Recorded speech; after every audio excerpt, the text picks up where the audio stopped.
Oh, Google, our most beloved, totally not evil tech giant. Well, it's more like a love-hate relationship. At this point, maybe even a love-to-hate relationship. We're frenemies. Actually, it's difficult to explain. But if you're no stranger to the tech world, it's a well-known fact that Google has a habit of creating products and services just for the sake of creating them, and then just axing them a few years later unceremoniously without putting in much of an effort to maintain or improve them. There's even a website called killedbygoogle.com, which is dedicated to documenting these unjustly discontinued products and services. You can't say that about any other company. I'm Kalos, I like computers, and today I'll be talking about my top 10 products I wish Google hadn't killed. Google Plus. Starting off with some controversial opinions, I liked Google Plus. It was Google's most comprehensive foray into social media, and personally I think they did great, save for a few hiccups that cost them the entire service. Unlike something like Facebook or Instagram or whatever else was popular when it launched in 2011, Google didn't just have a central friends list for you, you could also organize your friends into circles and only share what you wanted with people from different friend groups of yours. I really wish there was something similar nowadays on Instagram, for example. I'd absolutely love to have multiple lists of people to share specific posts and stories to. Twitter copied this feature a decade later with Twitter Circle, but now Twitter's on the brink of collapse as well thanks to our favorite electric car driving, space dwelling, tunnel boring billionaire. iGoogle. Wake up, it's 2005, the web is still fun and colorful, and you log into Google for your daily dose of personalized web experiences. iGoogle was a personalized homepage feature that allowed you to create spaces with gadgets, kinda like a Windows Vista sidebar or Android widgets, which could show you news, weather, emails, pictures, or anything you wanted really, since any developer could make a gadget that you could then find and embed in your iGoogle page. With a wide array of fun backgrounds and a huge popularity with moms across the world, iGoogle was a recipe for success. Sadly, by the time it was discontinued in 2013, it looked quite dated, and Google felt like there was no need for it anymore. I'm inclined to agree, but it still marks the end of the fun era of the web for me. Google Glass. If you're thinking that Google Glass is still available, you'd be right, but only partially. Google has discontinued everything that has to do with the Glass, even going as far as to discontinue the Glass operating system itself and the mobile apps that were used to interact with it. And now they're only selling Google Glass to enterprise partners for AR purposes. God damn it, Google. We get it, enterprise equals money. But you had such a cool product. Of course, it released way too early. Smart wearables wouldn't catch on until a decade after the Google Glass's original release, which surely contributed to its commercial failure, but I can't help but think what would have happened if Google had persisted. Oh well, I guess we'll never find out. Or maybe we will. Who knows with Google at this point.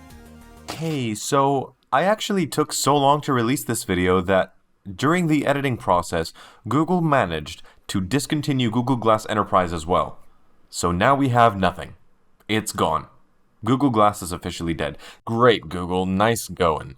Although, from what I'm hearing from my friends in Enterprise, it wasn't all that good to begin with. Google Hangouts. For once in its history, Google had an all-in-one SMS, instant messaging, and video chatting app. It was called Google Hangouts, and it was truly wonderful.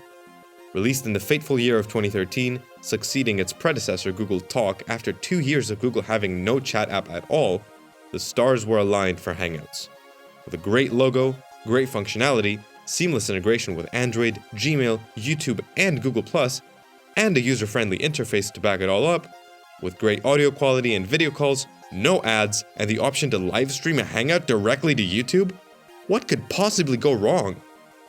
Well, apparently it didn't reach the widespread adoption that Google had hoped for. Despite being bundled with Android and acting as the SMS app in 4.4 KitKat, the public seemed reluctant to use it and confused by its premise. So what did Google do? Make things 100 times more confusing, of course. You see, Hangouts was shut down, but before that, its video chatting capability was renamed to Google Meet. Not to be confused with Google Meet in G Suite, which is now called Google Meet in parenthesis original in Google Workspace, so as not to be confused with Google Meet, which originally used to be called Google Duo, which was the companion app to Google Allo. Makes perfect sense, really. Speaking of Google Allo. it was yet another instant messaging app from Google, announced and released in 2016. Allo had some unique features like being able to slide the send button up and down to make your message bigger or smaller to denote tone, and seamless integration with Google Duo. I wish Google had stopped right there and integrated Allo into Android better and kept Duo as Duo. It was pretty much perfect. It would have been the exact parallel to iOS messages and FaceTime. But nope, Google is Google, and Google will rename and cancel and revive products and ideas for absolutely no reason. Google Daydream VR. Not to be confused with Android's Daydream wallpaper feature, Google Daydream was a VR ecosystem with synonymous VR headsets released in 2016. The Daydream View, the headset, was compatible with a few phones which it could use as its screen, and came with a certification program to certify that devices were Daydream ready. It was all quite confusing, but it looked promising. Alas, Google is Google. In 2019, Daydream was discontinued with not even an announcement. Only 12 devices were ever Daydream certified, and those that bought the headset were stuck with a hefty brick if they decided to upgrade their smartphone. If only Google had stuck around in the VR space. It's taking off just 3 years after the death of their VR platform. YouTube Originals. I was honestly pretty shocked to learn that YouTube Originals were going away. They were a series created in collaboration with popular YouTube channels. They were given a crew, budget, and spaces that they would not have been able to acquire on their own, and they kinda made their own shows like Netflix. In fact, Cobra Kai, the Netflix show, was originally a YouTube Originals show. That's a mouthful. These shows could be watched in full exclusively on YouTube Red, now called YouTube Premium. See what I mean by concept renaming? With most shows having one free episode to hook you in. MKBHD's Retro Tech Season 3 will be the last ever YouTube Originals show, and it's scheduled to release in December 2022. Wait a minute, that didn't happen. Keep this in, editor. That didn't happen. I don't think Retro Tech released in December 2022. Anyway, so that means, Originals are here to stay for just a little tiny tad longer, but yep, I'm pressing F in the comments as we speak. Google Stadia. This one was obviously really funny to watch unfold, and I knew it would be discontinued fast as soon as I saw the announcement, but I was rooting for it anyway. Google's cloud gaming platform, Google Stadia, announced during GDC 2019, was meant to be the next big thing in gaming. With the promise of amazing visuals with incredible performance, and even predictive controls using AI so that it would feel as smooth as possible and achieve what Google hilariously called negative latency, it seemed too good to be true. And that's because it was. Not only was it available in quite a few countries, but also just a year after its release, Google disbanded the game studios it had built to create exclusive games for the platform. By the end of 2022, it was all over. Goodbye, Stadia. We didn't even get to meet you. Google Play Edition smartphones. There was a time during 2013 and 2014 in which Google was releasing phones by other manufacturers with stock Android on them. At the time, this was a huge deal because Android skins were simply ridiculous. Different phone manufacturers provided wildly different Android experiences, and it wasn't clear what the OS was to the casual user. So, Google decided it would show the world what Android is truly capable of.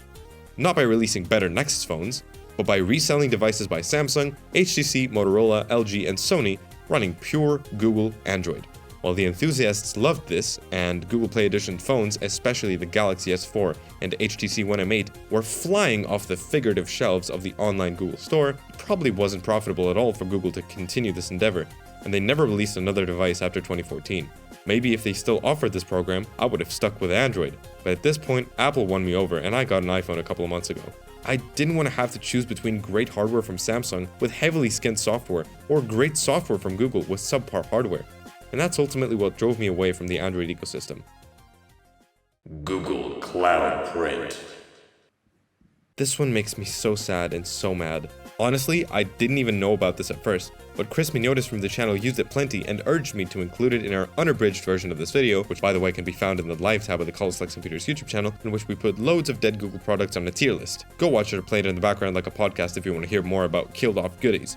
Anyway, Google Cloud Print was a way to print documents without connecting specific printers to specific devices all through the cloud. The document would go to Google servers, where it would be held in the printing queue for your account, and you could print it from any printer or computer that was connected to the Google Cloud Print service. This allowed for crazy seamless integration, like printing a document from your Android phone, which would be sent as an instruction on your Windows computer, which would be connected to a printer that, although it had no cloud functionality of its own, got the instruction from your computer, which got the instruction from the cloud, which got the instruction from your phone. After 2013, you could even host this entirely locally with no Google servers involved at all if you wanted, just within your local network. This was especially good for companies. It's super annoying that this is being discontinued, as it solved much of the hassle of printing for countless people, and many businesses depended on it. And Google's reasoning? Oh, it was always in beta, guys. We didn't actually release this. Farewell, and may you rest in software heaven, you blessed thing.